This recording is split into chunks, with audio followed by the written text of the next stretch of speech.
मुलांच्या सुट्ट्या सुरू झाल्यात, आदल्यामधल्या वेळेत काहीतरी खायला पाहिजे असतं आणि खूप भांडी खराब न करता एकाच मिक्सरच्या भांड्यामध्ये हा पूर्ण केकचा बॅटर मी बनवलेला आहे. ना यामध्ये मैदा आहे ना गहू पीठ आहे. चला तर कसा बनवला ते मी तुम्हाला सांगते. ह्या एकाच मिक्सरच्या भांड्यामध्ये पूर्ण आपण केकची तयारी करणार आहे. अजिबात बाकीची भांडी खराब करायची नाही आहेत. सगळ्यात आधी आपल्याला हा केक गॅसवरतीच मी बनवते, त्यामुळे हे पातेलं ठेवते गरम होण्यासाठी. तयारी होण्याच्या आधी हे पातेलं आपल्याला प्रीहीट व्हायला ठेवायचं आहे. गॅस कमी ठेवायचा आणि झाकण ठेवून हे पातेलं मी प्रीहीट व्हायला बाजूला ठेवते आहे. आता इथे केकचा टीन घेतला आहे, या शेपमध्ये माझ्याकडे आहे.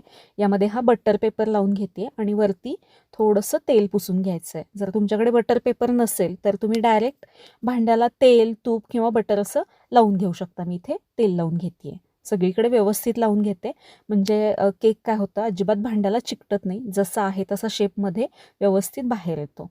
आता मिक्सरच्या भांड्यामध्ये 1 कप रवा घालायचा आहे. सगळं साहित्य अगदी व्यवस्थित सांगितलेलं आहे. अर्धा कप साखर घालते.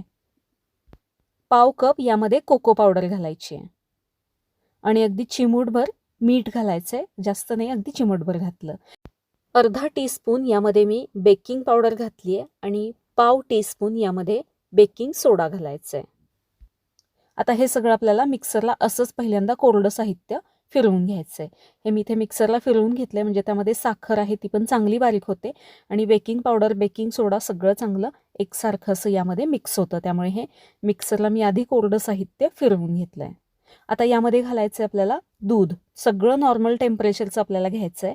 अर्धा कप दूध घेतलं आहे. फ्रीजमधलं डायरेक्ट वापरू नका, नॉर्मल आपल्याला हे वापरायचं आहे. पाव कप दही घेतले मी इथे, हे पण नॉर्मल टेम्परेचरचं असलं पाहिजे. 1/3 कप तेल घेतले. तेलऐवजी तुम्ही वितळलेलं तूप किंवा बटर घालू शकता, एवढ्याच प्रमाणामध्ये. फक्त ते वितळून किंवा तेलासारखं करून ते घालू शकता. आता अजून कुठलंच साहित्य यामध्ये घालायचं नाही. हे आपल्याला असंच मिक्सरला फिरवून घ्यायचं आहे.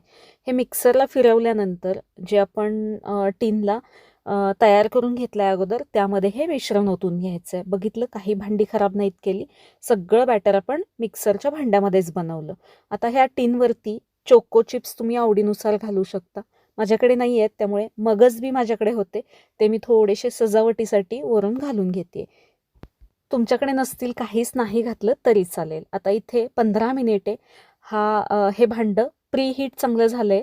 तळाला मी हे काहीतरी ठेवून घेते. एक छोटी प्लेट ठेवली, याच्यावरती हा केकचा टीन आपल्याला यावरती ठेवून घ्यायचं. भांडं खूप गरम आहे, त्यामुळे जपून ठेवायचं.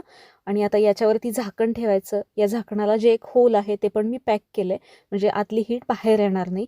आता हे 30 मिनिटे लो हीटवरती असंच बेक करून घ्यायचं आहे.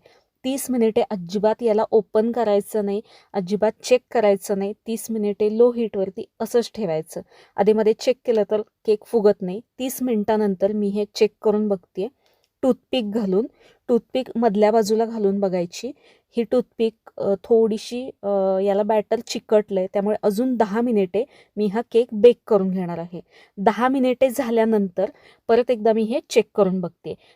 पहिले 30 मिनिटे आणि नंतरचे 10 मिनिटे झाल्यानंतर टोटल 40 मिनिटे झाली आहेत. हा केक अगदी व्यवस्थित बेक झाला आहे. टूथपिक एकदम क्लीन येते, त्याला बॅटर चिकटलं नाही. हा केक आता बाहेर काढायचा आणि पूर्णपणे हा आपल्याला गार करून घ्यायचा आहे.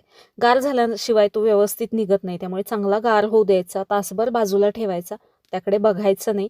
चांगला गार झाला की मगच हा आपल्याला डिमोल्ड करून घ्यायचा आहे. सुरीने याच्या कडा मी थोड्याशा लूज करून घेते, म्हणजे यातून इझिली बाहेर येईल. बिना गहू पीठ, बिना मैदा हा आपण रव्यापासून केक बनवला आहे. अजिबात ओळखत नाही.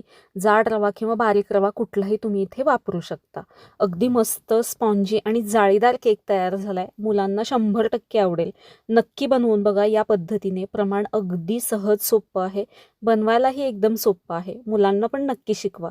कशी वाटली ही तुम्हाला केकची रेसिपी मला कमेंट करून सांगा. तुम्हाला हा केक थोडासा जरी आवडला असेल तर व्हिडिओला लाईक, शेअर आणि आपल्या चॅनेलला सबस्क्राईब नक्की करा. धन्यवाद.